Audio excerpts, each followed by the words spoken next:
过来过来过来，跟我一起做。我来陪你做。你站在我旁边尴尬吗？尴尬呀！哎，你以前是在那些大厨旁边，然后他们做菜，是有点尴尬的。你不也是这样子问吗？对哎，这个放的是什么呀？虾皮。现在呢？哦，蛤蜊。哎，这个油不沾呐。哎呀，这个油太滑了。我先做一个这种50分的，抛砖引玉，你知道吧？那你要是一上来就100分，他们就觉得哇，连你都能做到100分，那我不是更容易？放屁！那我很强的好不好？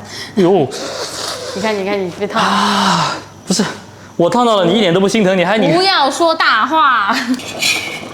掺到锅里，这个一定不能多，放多了会臭的。对，要少放一点。看我这个专业吧，特意从当地买过来的。杰哥就是我们的豪华版锅边糊，这也太豪华了吧！这就是海鲜汤啊！我贼鲜。拿个勺给我。小勺吧，拿个小勺，电饭锅的饭勺。就是大饭勺配你大饭桶。你才是饭桶。就是有那种虾的鲜味，这个蛤蜊的鲜味全部都有了。要不要教他们？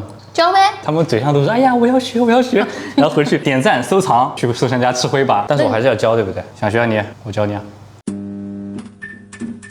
今天做的这道是福建地区的一个小吃，叫锅边糊。我第一次吃到是在厦门，但是好像福州的和连江的更加有名一点。当地比较经典的搭配是锅边糊和虾酥，所以今天我们2个都做。这个是我们提前泡好的早稻米，之前我们用来做肠粉的就是这种米，黄豆就不需要说了吧，也提前泡好。我们先把早稻米打成米浆，加水没过大米大概1公分左右。最好用的还是我在肠粉里面用到的那个磨米的机器。把这米浆过滤一下，大家看一下这个米浆的状态啊，它是这样比较粘稠的，能够拉成直线的状态。再来准备虾酥，只要用我们昨天泡好的这个早米，不要里面的水啊。额外的要往里面放一些黄豆，黄豆和大米的比例大概是2:5。这个跟我们以前吃的那种炸面窝啊、泡虾都不太一样，它的主要材料是米，而我们平时吃的那些都是面，这个直接干打就行了啊。也可以稍微往里面加一点点水哦，让它能够成为那种比较干的米糊就行了。这是一种比较粘稠的米糊，再切一点韭菜放进去，调味比较简单啊，少量的盐、味精、胡椒粉，再来一点五香粉，搅均匀就行了。我们再准备一些辅料啊，泡发香菇切成丝，花甲、海蛎子、紫菜，还有虾米。这个东西它没有固定的搭配啊，蛏子啊什么的都是可以往里面放的。接下来我来演示一下怎么做，这个锅里面稍微倒点油，我们要先炒一下香菇，更容易出味道，直接加水啊。我在网上看了很多探店教程啊，因为它这水看起来就比较清，但是上面又飘着一层油，他们都说这个是不是刷锅水？不是啊，水开之后把花甲丢进去，海蛎子也来几个，虾皮1把，紫菜来一点。好，放米糊之前一定要把这个米糊搅均匀啊，不要让它有沉淀。沿着锅边这样转一圈，这不是挺好吗？哦，尴尬。好，盖上锅盖，但差不多就这个意思，你们懂就行了。我再等会再个椅子来，会不会好一点？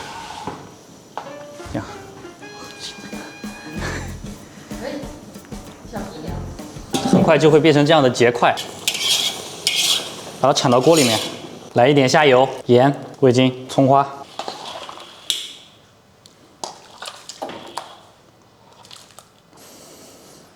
锅边糊就做好了。没有我这么奢侈的吧？因为我滴下这个米糊流到太多到汤里面了，导致这个汤有点过于的糊了。但是大概就是这种感觉啊，里面是这样的米片，看到吗？各种各样的东西，其实放点猪肉进去也很好吃啊。所以它其实是很简单的一个早餐，做起来很轻松。很口感，哇，好好吃啊这个！而且我很喜欢这种就是有嚼劲的米皮的口感，我不知道你们喜不喜欢吃啊？我们来炸一个虾酥，把河虾的脚和须都剪掉，放到旁边备用就可以了。这个模具啊，一定要足够的热，他们有那种专门的圆形模具，我们这边就将就一下用这个。这个面糊淋成一圈，哎呀，做不了圈了，有点饼了，很尴尬。哎，中间能导出个窝来吗？导不出窝来了。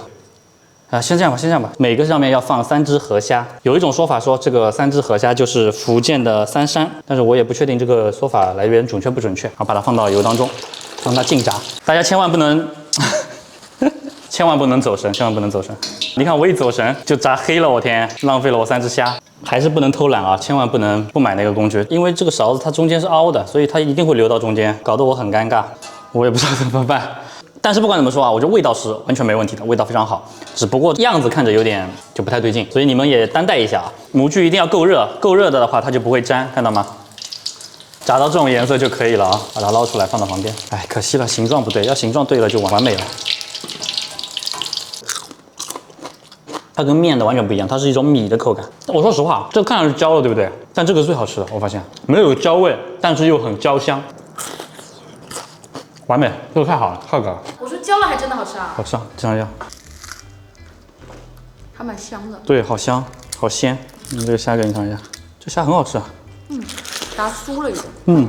而且韭菜还挺香的啊，这个带着虾壳的。我现在要录结尾了，请你滚出这个画面好吗？哼，我走了。今天做的这个东西啊，它不是特别难，但是有几个点是需要注意的。第一，米糊不要太稀，太稀的话它流动太快，一下就流到这个汤里面了。最好是稍微有点干，让它流下来的时候刚好流不到这个汤里面，哎，这个状态就很好。那第二就是手上这个控制，这个需要多练。我每次这样就不行，那人家刷一下很帅。